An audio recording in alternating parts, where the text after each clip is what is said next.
সদ্য সমাপ্ত লোকসভাৰ নিৰ্বাচনত বিজেপি আৰু মিত্ৰগোষ্ঠীৰ বিজয়ী হোৱা 11জনকৈ সাংসদক বাজপেয়ী ভৱনত সম্বৰ্ধনা জনোৱা হয় বিজেপিৰ ফালৰ পৰা।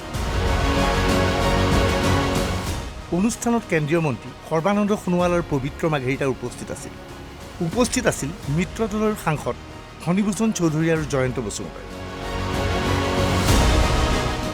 এই সম্বৰ্ধনা অনুষ্ঠানত অংশগ্ৰহণ কৰি মুখ্যমন্ত্ৰী হিমন্ত বিশ্ব শৰ্মাই কংগ্ৰেছৰ এইবাৰ ভোট শ্বেয়াৰ কিয় বৃদ্ধি পালে তাৰ বিতং তথ্য সদৰি কৰে। কংগ্ৰেছ দলে এই নিৰ্বাচনত 80 লাখ ভোট লাভ কৰিছে।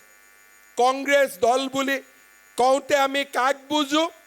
জাতীয় পৰিষদ আৰু কংগ্ৰেছৰ সমৰ্থনত যিমান দল আছিল সকলোবিলাকক যদি আমি একত্ৰিত কৰোঁ, এই নিৰ্বাচনত তেওঁলোকে লাভ কৰা ভোটৰ সংখ্যা আছিলে 39%। আমি 47%, তেওঁলোক 39%। কিন্তু এই 39%-এ আচল তথ্য নিদিয়ে। এই 39% তেওঁলোকে অসমৰ চুকে কোণৰ পৰা লোৱা নাই। উজনিৰ পৰা নামনিলৈ, বৰাকৰ পৰা পাহাৰলৈ, ভৈয়ামৰ পৰা ধুবুৰীলৈ তেওঁলোকে লোৱা নাই। এই গোটেই ভোটৰ 50% ভোট, অৰ্থাৎ এই গোটেই ভোটৰ 30 লাখ ভোট তেওঁলোকে মাত্ৰ 21টা সমষ্টিৰ পৰা লাভ কৰিছে। অসমৰ সংখ্যালঘু অধ্যুষিত 21টা সমষ্টিতে তেওঁলোকে পোৱা ভোটৰ আধা সংখ্যক ভোট তেওঁলোকে মাত্ৰ 21টা সমষ্টিতে লাভ কৰিছে। তাৰ মানে যদি আজি বিধানসভাৰ নিৰ্বাচন হ'লহেঁতেন, এই বিধানসভাৰ নিৰ্বাচনৰ ফলাফল কি হ'লহেঁতেন? কংগ্ৰেছ দল 32টা, বিজেপি দল 92টা। কোন সমষ্টিত কিমান ভোট লাভ কৰিছিল বিজেপি? কোন সমষ্টিত কিমান ভোটত আগবাঢ়িছিল বিজেপি? মই কৃতজ্ঞতা জনাম পাথাৰকান্দি সমষ্টিৰ ৰাইজক। এই নিৰ্বাচনত 78,000 লিড আমাক পাথাৰকান্দি সমষ্টিৰ পৰা আমি লাভ কৰিবলৈ সক্ষম হৈছোঁ। জাগিৰোড সমষ্টিৰ পৰা এই নিৰ্বাচনত আমি 76,000 ভোটত লিড ল'বলৈ সক্ষম হৈছোঁ। এই নিৰ্বাচনত আমি ৰামকৃষ্ণনগৰ বিধানসভাৰ পৰা 71,000 ভোটত আমি লিড ল'বলৈ সক্ষম হৈছোঁ।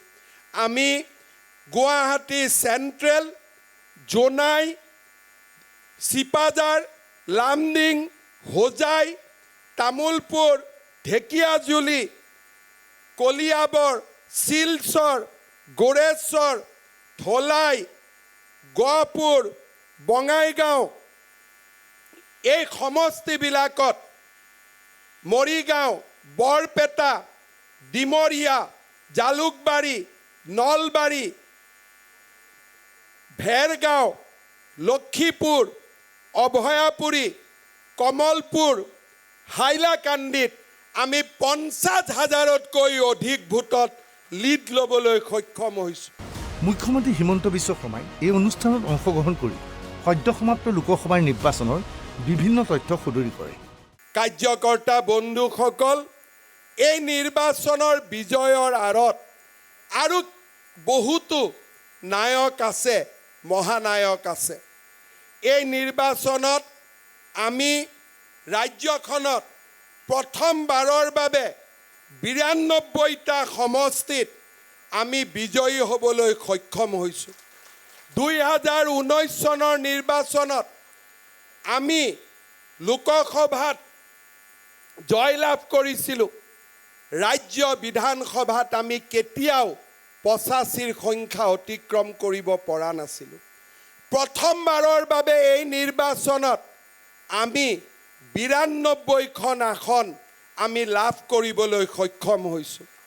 এই অভূতপূৰ্ব বিজয়ত আপোনালোকে জানি ভাল পাব যে এইবাৰৰ নিৰ্বাচনত 27খন আসনত আমি 50,000তকৈ অধিক লিড ল'বলৈ সক্ষম হৈছোঁ। এই নিৰ্বাচনত 40,000ৰ পৰা 50,000লৈ আমি 14খন আসনত জয়লাভ কৰিবলৈ সক্ষম হৈছোঁ। এই নিৰ্বাচনত 30ৰ পৰা 40 হাজাৰত আমি 14খন আসনত বিজয়ী হ'বলৈ সক্ষম হৈছোঁ আৰু 20ৰ পৰা 30খন আসনত 20ৰ পৰা 30 হাজাৰ ভোটত আমি 17খন আসনত আমি জয়লাভ কৰিবলৈ সক্ষম হৈছোঁ। অৰ্থাৎ আজি আমাৰ ৰাজ্যৰ এই লোকসভা নিৰ্বাচনক আমি যদি বিধানসভালৈ ৰূপান্তৰ কৰোঁ 72টা চিটত আমি 20 হাজাৰতকৈ বেছি ভোটত আমি জয়লাভ কৰিবলৈ সক্ষম হৈছোঁ। 1975 চনৰ পাছত ৰাজ্যত অভিলেখ শাসনাধিষ্ঠ দলে প্ৰথমবাৰৰ বাবে 1975ৰ পিছত 11খনকৈ আসন লাভ কৰিলে। প্ৰধানমন্ত্ৰীত্বৰ পিছত 1975 চনৰ পিছত প্ৰথমবাৰৰ বাবে ৰাজ্যত শাসনত থকা দল এটাক 11খন আসনত বিজয়ী কৰিছে। এই অদ্ভুত বিজয়ৰ সন্মান হিতেশ্বৰ শইকীয়া ডাঙৰীয়াৰ কাৰ্যকালতো সম্ভৱ হোৱা নাছিল, তৰুণ গগৈৰ কাৰ্যকালতো সম্ভৱ হোৱা নাছিল। অসমৰ ৰাজনৈতিক ইতিহাসত 75 চনৰ পিছত চৰকাৰী দলটোৱে কেতিয়াও 10খনতকৈ বেছি লোকসভাৰ আসন পাবলৈ সক্ষম হোৱা নাছিল। মুখ্যমন্ত্ৰীয়ে এই অনুষ্ঠানত কয় কংগ্ৰেছে এইবাৰৰ নিৰ্বাচনৰ ফলাফলৰ পিছত এনে এক ধাৰণা দিবলৈ চেষ্টা চলাইছে যে ৰাজ্যৰ জনসাধাৰণে কংগ্ৰেছৰ সপক্ষেহে ভোটদান কৰিলে। Bureau' report NB news.